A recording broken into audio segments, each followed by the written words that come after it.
Bonsoir tout le monde. On est le 3 octobre. C'est la petite capsule de jeudi en fiscalité agricole. Je vais commencer par nommer trois éléments dont on doit tenir compte lorsqu'on veut choisir sa forme juridique pour son entreprise. Le premier, il y en a trois.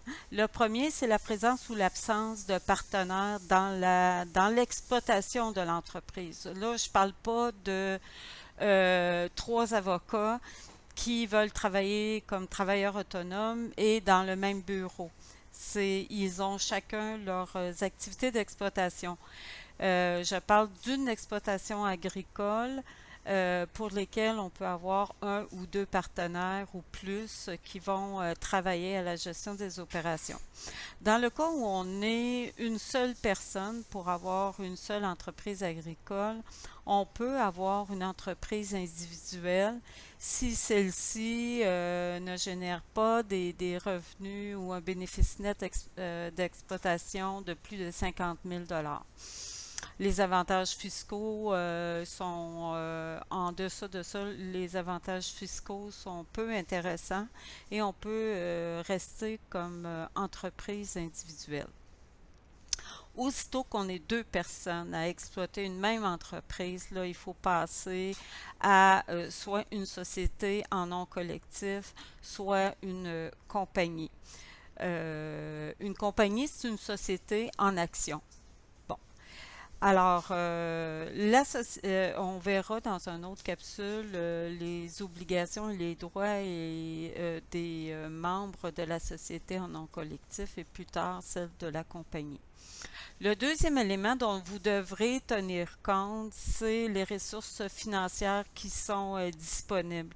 Ici, le gouvernement a inscrit ceci. La société par action est généralement plus coûteuse à créer et à faire fonctionner que l'entreprise individuelle. Ou la société en non collectif qui est aussi un peu plus onéreuse. Les moyens financiers disponibles vont donc influencer le choix que vous ferez au niveau de la forme juridique. Quand on commence une entreprise à temps partiel, par exemple, il est peut-être préférable pour l'instant, compte tenu du coût du démarrage de l'entreprise qui est onéreux, on va vouloir sauver des sous et puis on va s'enregistrer comme entreprise individuelle et on va à ce moment-là être sous la loi de travailleurs autonomes. Le troisième et le dernier aspect qu'on doit regarder au niveau de du choix de la forme juridique, c'est la taille qui est envisagée par l'entreprise. Est-ce que je suis une entreprise de petite taille? Est-ce que je suis une entreprise de moyenne taille ou si je suis une grande entreprise?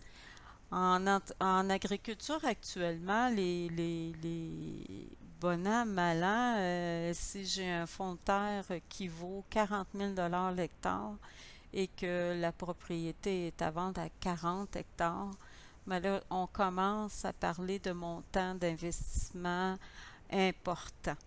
Alors, dans ce cas-là, je pense que c'est sérieux de regarder du côté de la formation d'une compagnie, c'est-à-dire une société en action.